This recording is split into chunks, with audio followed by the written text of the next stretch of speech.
Much good to see you. Joining us now, New York Congresswoman Nicole Malliotakis and Florida Congressman Greg Steube. You know, Congresswoman, we've had shortages now of grocery goods, toys, computer chips, historic port congestion. How much is the White House to blame here? Well, I think, look, right, they passed a $1.9 trillion American Rescue Plan that was supposed to put people back to work, and it actually did the opposite.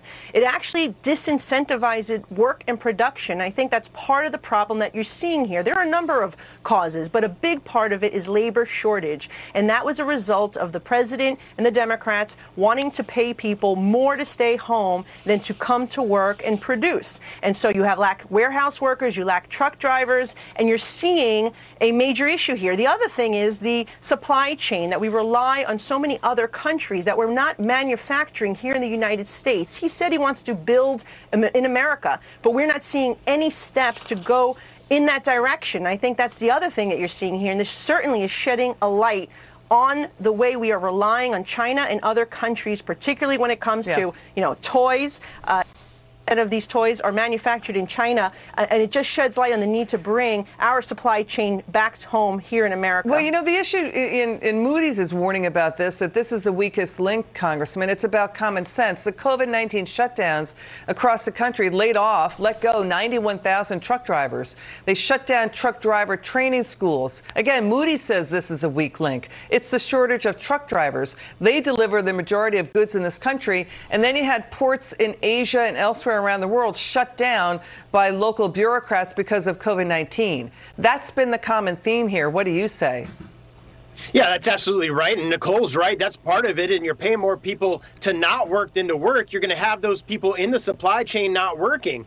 That coupled with the fact that you're locking down all these big cities. These big backups of all these shipping containers are in cities and ports like LA that were locked down for months. And now because for so long people could make more money not working than working, they have a hard time funding the labor for these different individuals to work in the different supply chains. And now you want to put a vaccine mandate on private companies on top of that, so people are going to not work because the companies, through the Biden administration, forcing them to have vaccine mandates on their employees, it's going to just completely exacerbate the problem. This is 100% the result of bad policies that the Democrats have put in place since Joe Biden has taken office. We are seeing the repercussions of that today. And Congresswoman, we have inflation coming in again hotter than expected at 5.4% annualized. It's a 13-year high. The supply chain mess is ramping up prices. Gas prices are going up. And we're seeing worker wages, I think annualized basis,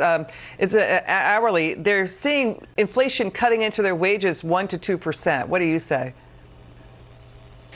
This is why we must stop that $3.5 trillion socialist wish list. It will only put further pressure on inflation, further debt, increasing the cost of goods on every single American. They are already seeing it at the pump. They're seeing it at the supermarket. They're seeing it when they're trying to go on vacation or trying to buy supplies for their kids to go back to school. The reality is that these policies of taxing and spending are leading to critical inflation. But the other thing is the president is talking about the private sector, bringing them to the table because they are the answer. So why are they trying to put forth policies that will destroy the free market, that will destroy the private sector, that will hurt our economy and further eliminate jobs? So they need to definitely look at this 3.5 and cancel it all, because it's going to be a complete disaster. If you think it's bad now, if they pass that, it will be a real atrocity. We hear you. And Congressman, let's go, the worker shortage.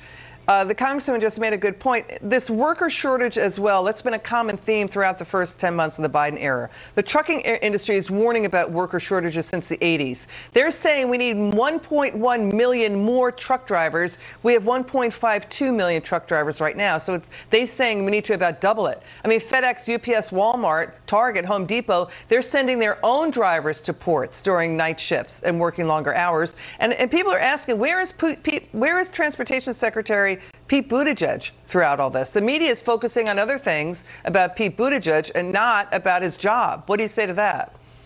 Well, he's not doing his job. Nobody's seen him because he's not doing his job. This is somebody who was mayor of a small town in our country who is now in charge of the entire transportation infrastructure of our country. And one of the other things that are adding and contributing to this challenge with truck drivers is the price of gasoline. Again, 100% caused by the decisions that the Biden administration has made. I just recently met with a neighbor when we were out walking dogs who was a truck driver, an independent truck driver. He's not driving his truck anymore because the cost of fuel is so much that it doesn't make sense for him to drive his semi truck. So you're seeing all of these decisions that the Biden administration has made that is weighing down the economy, shooting up inflation, and causing this complete stalling of jobs in our country today. And, you know, to the congressman's point, where is Pete Buttigieg?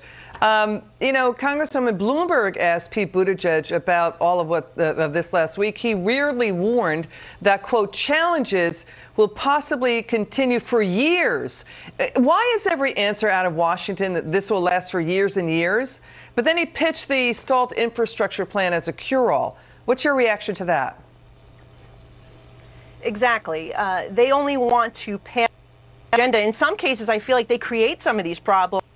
They can try to support their agenda and create more government intervention. The reality is that 75% of the of goods are across America being transported by trucks. We do need more truck drivers, but you have, you know, AOC and the Green New Deal wanting to ban trucks. They don't want natural gas. The cost of fuel is increasing rapidly, all because of their doing. So instead of having a vision of how we were actually going to come out of this pandemic, and by the way, the answer was really just for government to get out of the way. Instead of more mandates, more restrictions, more taxes, more government intrusion, we see them looking to do more of that, government control, as opposed to getting out of the way and actually helping where they are needed, which is, like you say, getting more truck drivers to drive trucks. Okay, Congresswoman Nicole Malliotakis and Congressman Greg Steube, thank you so much for joining us. It's good to see you.